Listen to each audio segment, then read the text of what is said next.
Title: My husband hid money from me for 9 years. I found out by accident. He lost everything. Script begins. I want to tell you about a piece of paper.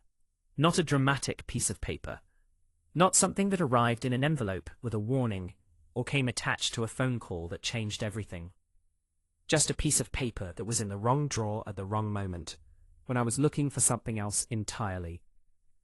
A piece of paper that ended a marriage. Not the marriage I thought I was in, the real one, the one that had been happening underneath the one I could see. The one with the accounts I did not know about, and the decisions made without me, and the specific, sustained, deliberate architecture of a man who had spent 9 years making sure that if things ever fell apart, he would be fine, and I would not. I found that piece of paper on a Tuesday afternoon in September. By the following Tuesday, I had an attorney. By the Tuesday after that, I understood that my marriage had never been what I thought it was. And by the time it was over, 14 months later, in a courtroom, in front of a judge who did not look particularly surprised by anything she was hearing, my husband had lost everything he had spent 9 years hiding. This is that story. I married Marcus when I was 29 years old. I want to tell you who Marcus was when I married him, because it matters for understanding how 9 years of this was possible. How a person can be inside something completely and not see it. How the architecture of a deception can be so well constructed that the person living inside it mistakes it for a home. Marcus was, and I'm going to be honest about this, because dishonesty in either direction serves nothing, a genuinely compelling person. Not in a flashy way, in the quieter way that is more dangerous, because it does not announce itself. He was attentive in the early years. The kind of present that makes you feel like the most important person in the room, which is, I now understand, a skill that some people develop for reasons that have nothing to do with you actually being the most important person in the room. He was financially successful, not enormously, comfortably. He ran a small consulting business that he had built before we met, and that generated consistent income, and that he managed entirely himself. I had my own career. I worked in healthcare administration, stable, decent salary, not spectacular, but mine completely. We combined our finances when we married. Joint account for the household, individual accounts for personal spending, standard arrangement, the kind that sounds sensible and is sensible until one person decides that sensible is not enough and begins building something else on the side. We had a good marriage. I want to say that because it is true, and because the truth of it is part of what made the discovery so disorienting. Not a perfect marriage, a good one, the kind with real affection and shared history, and the specific texture of two people who have built a life together and know each other's rhythms, and have the in-jokes and the shorthand and the particular comfort of someone who has seen you at your worst and stayed. That was what I thought we had. I was not entirely wrong. I was not entirely right either. The paper was a bank statement. I was looking for our car insurance documents.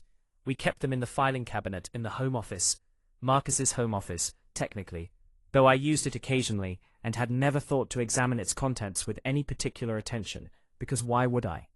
It was a filing cabinet, in our home, in the marriage I thought we were in.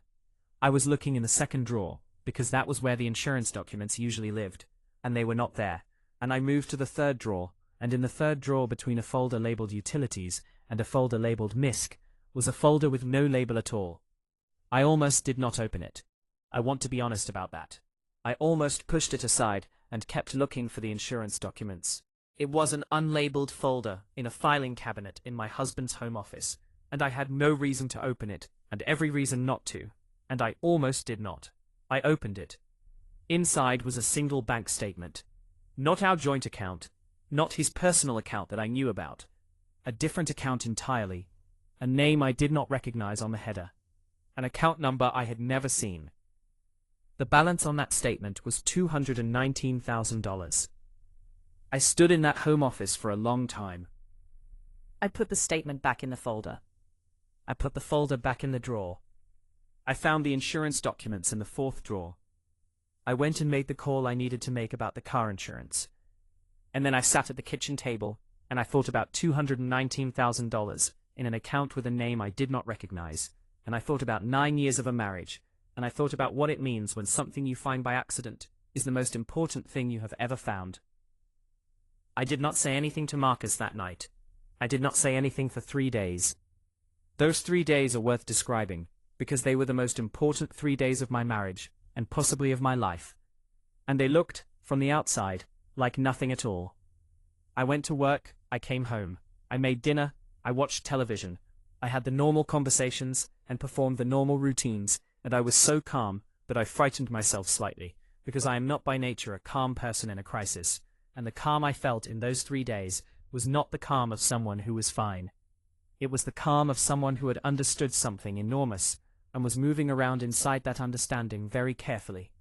The way you move in a dark room when you know the furniture is there, but cannot yet see where all of it is. I was looking at the furniture. On the first night, I lay awake, and I thought about the account name on the statement. It was not Marcus's name. It was a business name. 2 words, generic, the kind of name that is deliberately unmemorable. I turned it over in my mind. I had never heard him mention it. It did not correspond to anything I knew about his consulting business. On the second day during my lunch break, I searched for the business name. It was registered, legally registered, in our state. The registration date was 11 months after our wedding. The registered owner was Marcus. I sat in my car in the parking lot of my office, and I looked at that registration on my phone screen, and I thought about 11 months after our wedding. What we had been doing 11 months after our wedding. The trip we took. The apartment we were still in before we bought the house. The early years that I had always thought of as the best years. 11 months after our wedding, Marcus had registered a business in a name I had never heard, and opened an account I did not know about. On the third day, I called an attorney. Her name was Diane. She was 57, had been practicing family law for 25 years, and had the specific quality that I have come to understand is essential in an attorney. The ability to hear something genuinely surprising without performing surprise. To process information with the efficiency of someone who has heard many versions of many things, and whose job is not to be shocked, but to be useful. I sat across from her and I told her what I had found. The statement, the account, the business registration, the date. She listened without interrupting. When I finished, she asked me one question. She said, "Do you still have access to that filing cabinet?" I said yes. She said, "I need you to go back to that drawer. I need you to look at everything in that folder, and everything around it. I need you to photograph every document with your phone. Not removed, photograph. Do you understand the difference?" I said yes. She said, "Good." She said, "What you have found is potentially the surface of something larger. A single account with that balance, opened that early in a marriage, suggests a pattern, not an incident." She said, "We need to know the shape of the pattern before we decide what to do about it." She said, "Can you do that without him knowing?" I said, "Marcus travels for work 2 days a week. He will be gone Thursday and Friday." She said, "Photograph everything Thursday." I said, "I will." She said, "One more thing." I said, "Yes." She said, "Do not change anything about how you behave with him before Thursday. Nothing. Not a word. Not a look. Not a silence that is different from your normal silences." I said, "I understand." She said, "I know this is hard." I said, "It is the hardest thing I have ever done." She said, "I know. Do it anyway." Thursday came. Marcus left at 7 in the morning with his overnight bag and a specific routine of a man who travels regularly and has the logistics of it fully automated. Kiss on the cheek. See you Friday. Drive safe. I watched his car leave the driveway. I went to the home office. I opened the filing cabinet. I spent 4 hours in that office.